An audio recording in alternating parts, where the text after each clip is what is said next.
Добрый день! Приветствую всех на канале Пчеловодство и природа.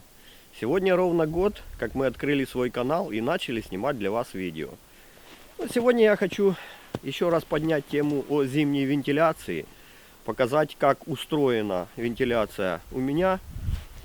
И откроем, посмотрим несколько ульев для примера. Температура у нас сегодня минус 3 градуса. Долго искал свой способ вентиляции, перепробовал много разных способов и, наконец, остановился на таком, который я сейчас вам и хочу показать. Итак, для того, чтобы рассказать о своем способе вентиляции, это необходимо рассматривать все в комплексе, то есть устройство гнезда, утепление и все остальное. Значит, рассказываю. Осенью, когда уже пчелки начинают собираться в клуб, я устанавливаю вот такую утепленную заставную. Значит, она устанавливается, я там показывал в предыдущих видео, таким образом она устроена, чтобы так в натяг туда немножко входила. И, значит, здесь теперь важный такой момент. Значит, устанавливаю я ее на каком-то расстоянии, тоже, ну, это все на глаз, но мы сейчас это все позамеряем. На каком-то расстоянии от стенки, от боковой стенки улья. Обязательно она не должна доходить до днища улья какое-то расстояние. Ну, сейчас я приблизительно установил и замеряю. Значит, ну вот что получается. Примерно 3-4 сантиметра где-то тут. Но это все, опять же, это все относительно. Больше, меньше. Можно даже лучше сделать больше, потому что зимний подмор здесь будет, если вовремя не почистить, он мешает вот этой вентиляции внизу. Первый нюанс. Второй нюанс. Значит, на каком расстоянии от боковой стенки? Ну, вот я поставил приблизительно на глаз. И сейчас вот мы замерим. Вот получается примерно 6 сантиметров. То есть можно 7, 8, ну 5 сантиметров. Вот такое более-менее оптимальное расстояние. Почему не ближе? Если поставить ближе, например, вот так, вот сантиметра, ну 2,5, даже 3, этого уже будет мало. Потому что, ну, все-таки здесь не сквозняк, здесь идет медленная вентиляция. И этого уже будет недостаточно, здесь будет появляться сырость. Поэтому здесь тоже должно быть такое, ну, побольше расстояние. Ну вот я говорю 6, 7, 8. Так, есть. Это первый нюанс. Второй нюанс. Дальше здесь формируется клуб пчел. Ну, клуб пчел формируется приблизительно по центру литка верхнего нижнего. Ну и тут я для примера поставлю несколько рамочек, чтобы показать.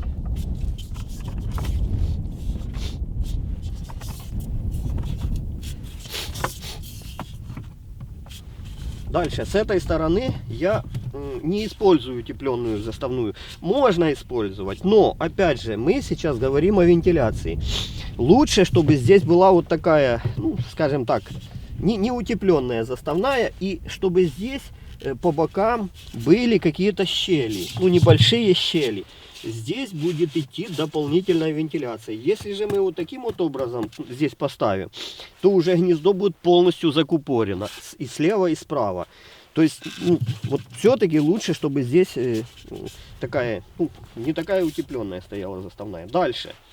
Сверху, значит, в это время, вот сейчас, с осени, у меня лежит, ну, 1 или 2 холстика.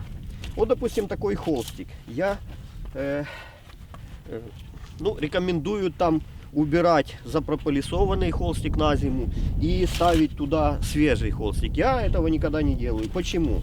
Потому что вот этот прополис, он им, пчелкам, зимой все-таки нужен. Это очень мощное средство, дезинфицирующее.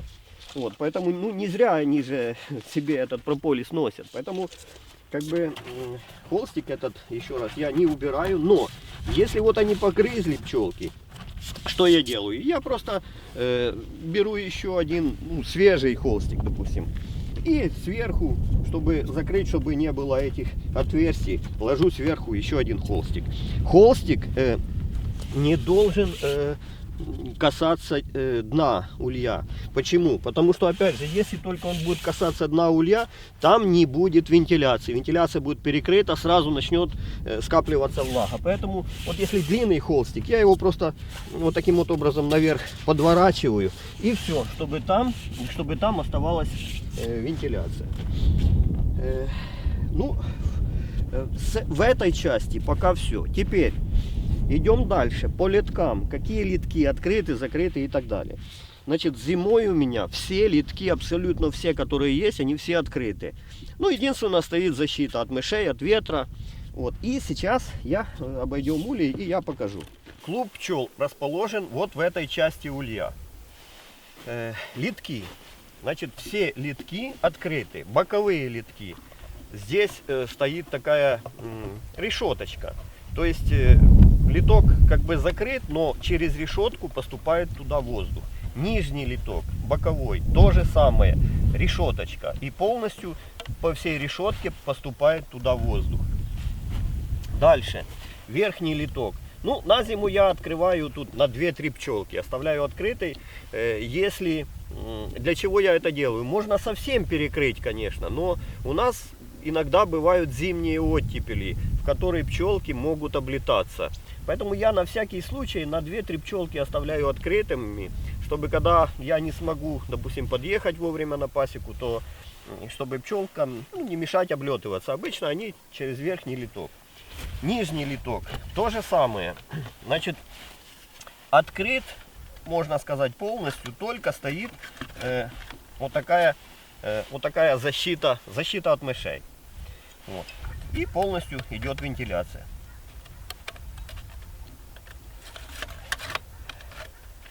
Тут, где клуб расположен, я обычно ставлю такую наклонную досточку, чтобы вентиляция попадала отсюда сбоку, но когда будет сильный морозный ветер, чтобы он прямо в литок туда не задувал.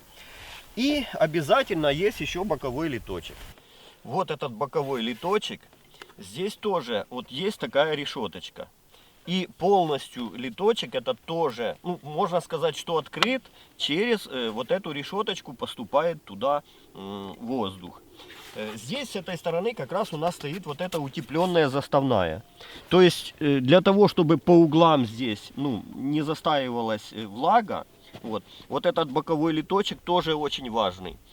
Там, где ульи у меня без такой боковой вентиляции, то иногда бывает сырость немножко. Вот что касается литков, как идет вентиляция через литки. И обязательно должна быть вентиляция в крыше. Тут тоже один нюанс. Значит, когда я где-то в середине января раскладываю зимнее утепление, то вот эти литочки, вот эта верхняя вентиляция, ее нельзя ни в коем случае перекрыть там. И вот чтобы показать, сейчас мы посмотрим. Вот так вот, если видно, идет вентиляция под крышей. То есть сквозные мы должны видеть, с этого отверстия мы должны видеть то отверстие с той стороны. То есть чтобы эти отверстия не перекрывались утеплением. Ну и сейчас посмотрим на улье, в котором зимуют пчелки. Вот видно вентиляция? Идет сквозная вентиляция в крыше. Видно так?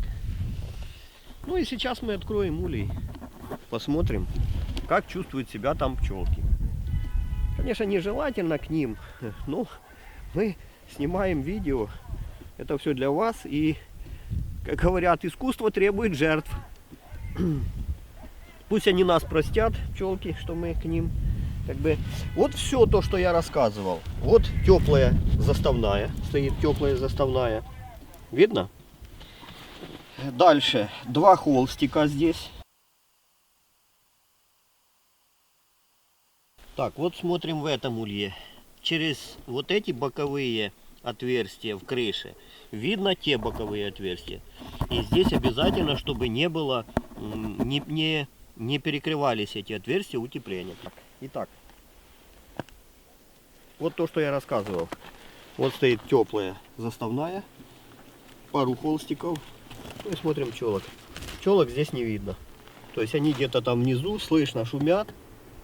Ну, будем считать, что у них все нормально. Все долго держать нельзя, все закрываем. Так, откроем вот этот еще угол, посмотрим. Так, смотрим. Значит, то же самое, теплая заставная, пару холстиков. Пчелок не видно, слышно жужжат, не видно. То есть им там нормально. Корма они достаточно себе запасли. Ну все, пусть зимуют, закрываем. Так, здесь это додановские улей. Я тут оставил рамочку сверху. Вот посмотрим, как они тут себя чувствуют, пчелки. Так, не будем сильно шуметь. Вот теплая заставная, вот рамочка лежит сверху. И пчелки, клуб, видно, что впереди на рамках, ближе к литку клуб. Ну и поджались они, конечно, к этой рамочке. Рамку, если рано ложить, то да, она провоцирует пчел к тому, чтобы они ближе поднимались наверх. То есть рамочку лучше, конечно, ложить после Нового года в наших условиях. Ну вот все, закрываем. Опять же, пару холстиков смотрим. Вот. Ну и обязательно условие вот с этой стороны. То, что я говорил, чтобы холстик не доходил до днища. Там должна быть обязательно щель. Ну, вот все, что я хотел рассказать сегодня о зимней вентиляции, о том, как эта вентиляция устроена у меня.